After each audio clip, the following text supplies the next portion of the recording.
Hey, what's up? It's Philip from Easy Tutorials, and let me show you today how to save and export files in Audacity. Saving and exporting is two different functions, because if we go to File and Save Project, click Save Project, you can see that project it's not an audio file. For an audio file that we will open in other apps, use Export.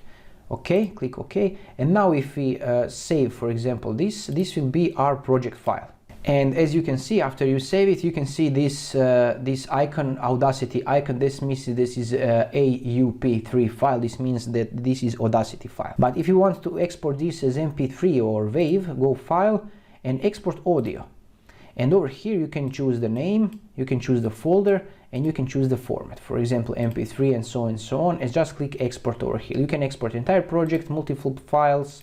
And you can trim blank space before the first clip if you have the white space. You can choose the stereo, custom mapping, and so on and so on. Lots of options over here. Just click export and it will be exported to your computer. And this is it. Thanks for watching. If you find it helpful, let me know in the comments below. Bye bye.